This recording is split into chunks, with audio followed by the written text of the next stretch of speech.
A la termodinámica. ¿Qué es la termodinámica? Se llama termodinámica a la rama de la física que estudia las acciones mecánicas del calor y de otras formas semejantes de energía. Su estudio aborda los objetos como sistemas macroscópicos reales mediante el método científico y razonamientos deductivos, prestando atención a variables extensivas como la entropía, la energía interna o el volumen, así como a variables no extensivas como la temperatura, la presión o el potencial químico, entre otros tipos de magnitudes. Definición de termodinámica. La termodinámica es la rama de la física que hace foco en el estudio de los vínculos existentes entre el calor y las demás variedades de energía. Analiza, por lo tanto, los efectos que poseen a nivel macroscópico las modificaciones de temperatura, presión, densidad, masa y volumen en cada sistema. Antes de entrar a conocer a fondo en el significado de la palabra que ahora nos ocupa, es importante resaltar que el origen etimológico de la misma se encuentra en el latín.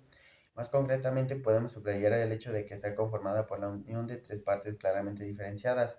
El vocablo termos, que viene a definirse como caliente, el sustantivo dínamos, que es equivalente a fuerza o poder, y el sufijo ico, que puede determinarse que significa relativo. Sistema termodinámico abierto, cerrado y aislado. Abierto. El concepto de sistema abierto se introdujo en el contexto de la termodinámica. Su uso se amplió posteriormente con el desarrollo de la teoría de la información y de la teoría de sistemas informáticos. Hoy en día el concepto también se aplica en las ciencias naturales y sociales. En el campo de la termodinámica, un sistema termodinámico abierto no puede existir en un estado de equilibrio completo. Esta imposibilidad se debe a que, por definición, siempre hay un intercambio de energía y materia entre el sistema y los alrededores. Cerrado. En termodinámica, un sistema cerrado es aquel que no intercambia materia con los alrededores, pero que sí puede intercambiar energía en distintas formas. En otras palabras, es un sistema cuyas fronteras no dejan que entren o salgan átomos ni moléculas, pero a través de los cuales sí puede pasar la energía, o en sea en forma de luz, calor, trabajo, etc. Aislado. En física termodinámica se entiende por sistema aislado a aquellos sistemas en los cuales no se produce intercambio de ni materia ni de energía con el entorno, debido a la acción de algún tipo de barreras que permiten la conservación de los recursos del sistema, a la vez que impiden el ingreso de recursos de la afuera.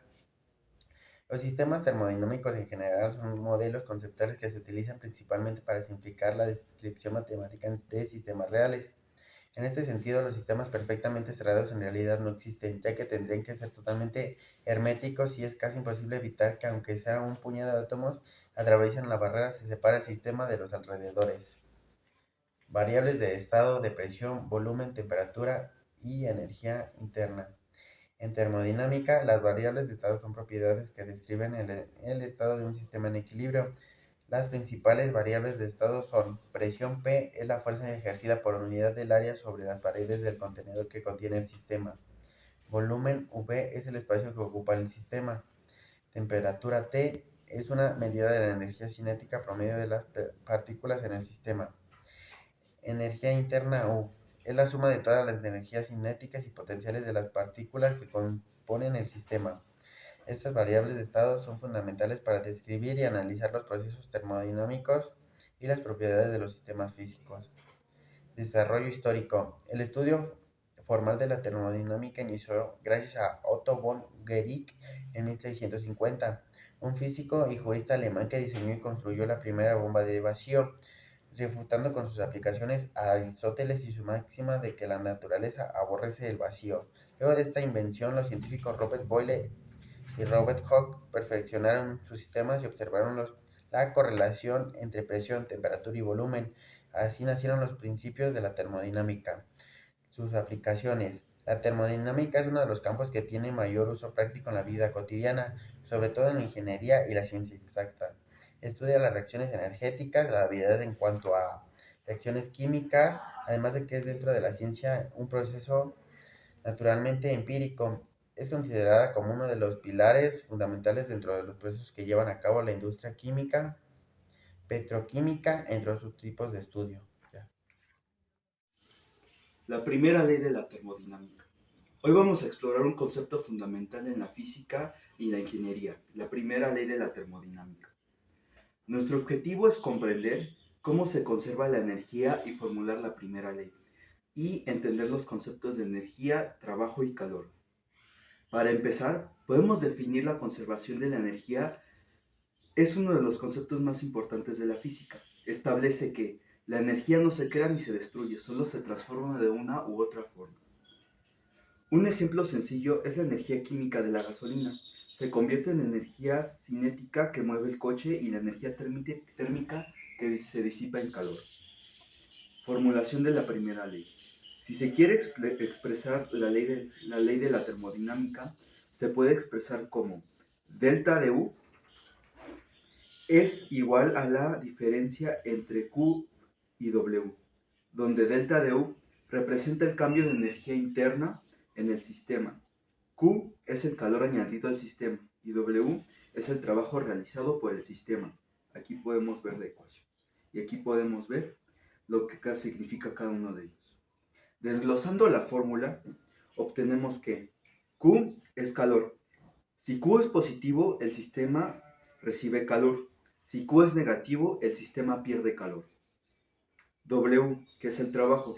Si el trabajo es positivo, el sistema realizará trabajo sobre el entorno. Si W es negativo, el entorno realiza trabajo sobre el sistema. Podemos definir los siguientes conceptos. La energía interna. La energía interna es la suma de todas las energías microscópicas dentro de un sistema, incluyendo las energías cinética y potencial de las moléculas. Un ejemplo. En un gas, la energía interna es directamente relacionada con la temperatura del gas y el movimiento de sus moléculas. Trabajo, que es W. El trabajo es la energía transferida cuando una fuerza actúa a lo largo de una distancia. Por ejemplo, imaginemos un pistón de un motor. Cuando el gas dentro del pistón se expande, empuja el pistón hacia afuera realizando un trabajo. Q, que es calor. El calor es la transferencia de energía debido a una diferencia de temperatura entre dos cuerpos. Un ejemplo es, pensemos que en calentar agua en una olla, la energía térmica se transfiere desde la estufa al agua, aumentando la temperatura y por ende su energía interna aumenta. Desde el punto de vista molecular, se define como una función de estado que es una medida de cuánta energía poseen los átomos y las moléculas. La entropía se simboliza con la letra S escrita en mayúscula. La conservación de la energía, conocida también como la primera ley de la termodinámica, establece que la energía no se crea ni se destruye, solo se transforma. Pero esto no nos dice nada sobre la dirección de estas transformaciones. La ley de la conservación de la energía afirma que la cantidad total de energía en cualquier sistema físico aislado permanece invariable con el tiempo, aunque dicha energía puede transformarse en otra forma de energía. Y esta es su fórmula, que es delta U es igual a Q menos W, donde este significa el cambio de la energía interna, la Q el calor añadido y la W el trabajo hecho por el sistema. La formulación de Kelvin-Planck. La formulación dice que es imposible construir una máquina térmica que, operando en un ciclo, convierta todo el calor absorbido en trabajo, sin ninguna otra consecuencia. En otras palabras, siempre habrá alguna pérdida de energía en forma de calor hacia el ambiente. La formulación de Clausius establece que el calor no puede pasar espontáneamente de un cuerpo frío a uno caliente sin intervención externa. Esto significa que siempre se necesita algún tipo de trabajo para transferir calor de una región fría a una caliente. Ambas formulaciones nos indican que la entropía del universo tiende a aumentar. La entropía es una medida del desorden y la irreversibilidad de los procesos energéticos. No es posible que el calor fluya desde un cuerpo frío hacia un cuerpo más caliente sin necesidad de producir ningún trabajo que genere este flujo. La energía no fluye espontáneamente desde un objeto a baja temperatura hacia otro a más alta temperatura. Para finalizar, la segunda ley de la termodinámica nos muestra las limitaciones en la conversión de energía y nos explica por qué los procesos naturales son irreversibles y por qué siempre hay una tendencia hacia el desorden. Y esta es su fórmula, que es W es igual a delta de Q, que donde W es el trabajo hecho por el sistema y delta Q es el incremento de calor. Las máquinas térmicas es el ciclo de Carnot. Es un ciclo termodinámico teórico que establece que el límite máximo de eficiencia que una máquina térmica puede alcanzar operando entre dos temperaturas es una representación idealizada que sirve como referencia para comparar la eficiencia de las máquinas reales.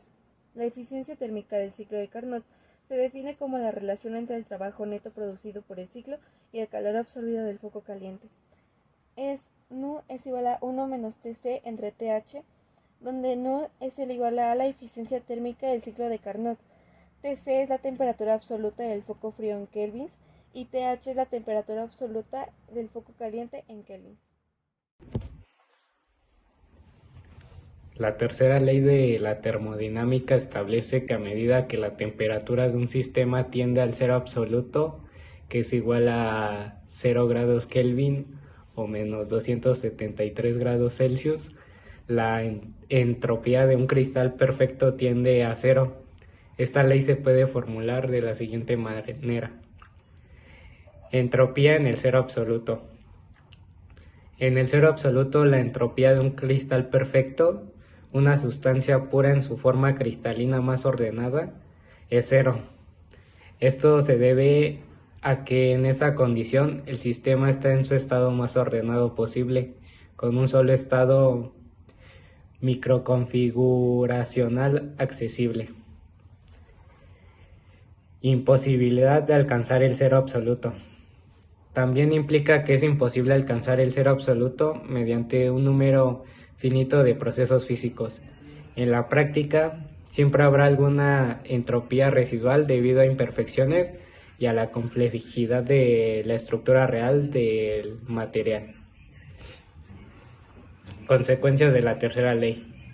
Propiedades termodinámicas. A medida que la temperatura se aproxima al cero absoluto, algunas propiedades termodinámicas como la capacidad calorífica tienden a disminuir y finalmente a desaparecer. Esto refleja que no hay más formas de energía térmica disponible en el sistema.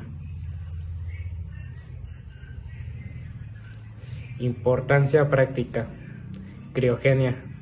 La tercera ley es fundamental en el campo de la criogenia, donde se estudia el comportamiento de los materiales a temperatura extremadamente baja. Física de materiales. Es esencial para entender la estabilidad de las fases de los materiales y la transición entre fases a baja temperatura. La tercera ley complementa las dos primeras leyes de la termodinámica y proporciona una comprensión más compleja del comportamiento de los sistemas físicos a bajas temperaturas. Los procesos termodinámicos se dividen en 4 categorías. La primera es el proceso isobárico. En este tipo de proceso, la presión del sistema se mantiene constante, mientras ocurren cambios en su volumen y temperatura. Esto significa que el sistema experimenta cambios en su energía interna, sin que la presión cambie. El segundo es un proceso isosórico. En un proceso isosórico, el volumen del sistema se mantiene constante, mientras se producen cambios en su presión y temperatura. Esto significa que el sistema no realiza trabajo de expansión o compresión durante el proceso. El tercer proceso es el proceso isotérmico. En un proceso isotérmico, la temperatura del sistema se mantiene constante, mientras varían la presión y el volumen. Este tipo de proceso ocurre cuando el sistema está en contacto con un baño térmico que mantiene la temperatura constante. Por último está el proceso adiabático. En un proceso adiabático no hay transferencia de calor hacia o desde el sistema, por lo que la variación en la energía interna del sistema se debe únicamente al trabajo realizado sobre él o por él. En este tipo de proceso, la temperatura y la presión del sistema pueden cambiar sin que ocurra intercambio de calor. En este tipo de procesos se utilizan dos tipos de diagramas muy específicos. El diagrama peso-volumen, también conocido como diagrama PV, el cual se utiliza para representar gráficamente la variación de la presión y el volumen en un sistema termodinámico. En este tipo de diagrama la presión se representa en el eje vertical y el volumen en el eje horizontal. Las curvas que se forman en el diagrama representan los diferentes estados termodinámicos por los que pasa el sistema durante un proceso. Además, el área bajo la curva en el diagrama PV representa el trabajo realizado por el sistema durante el proceso. Por último está el diagrama temperatura entropía, también conocido como diagrama TS. Este diagrama se utiliza para representar gráficamente la variación de la temperatura y la entropía en un sistema termodinámico. En este tipo de diagrama la temperatura se representa en el eje horizontal y la entropía en el eje vertical. Las curvas que se forman en el diagrama representan los diferentes estados termodinámicos por los que pasa el sistema durante un proceso. Además, el área bajo la curva en el diagrama TS representa el calor intercambiado por el sistema durante el proceso.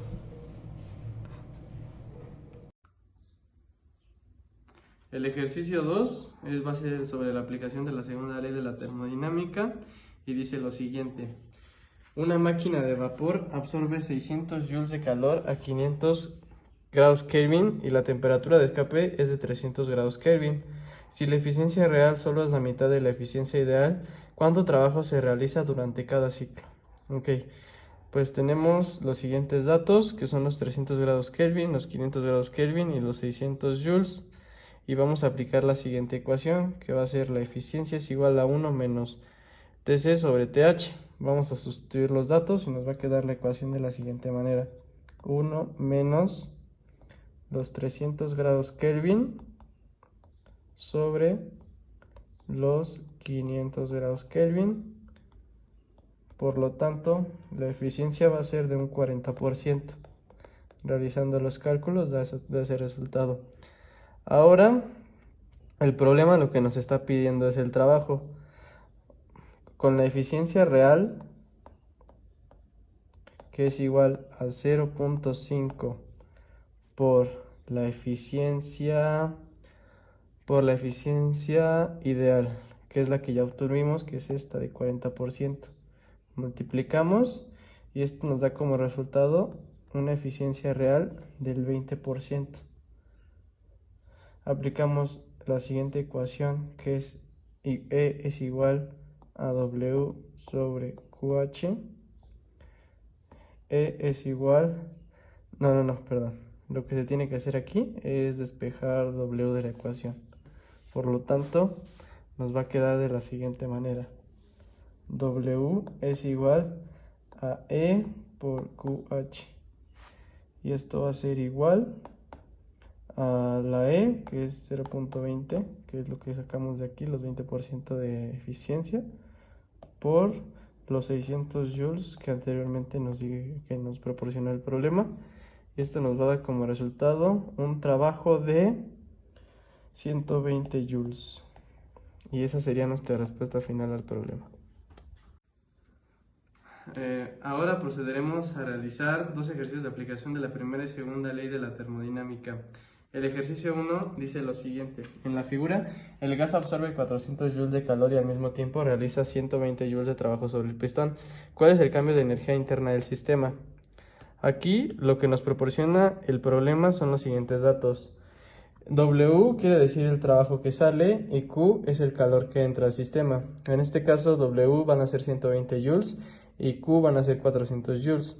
Aplicaremos la primera ley de la termodinámica que nos dice que el calor que entra es igual a la energía interna del sistema más el trabajo.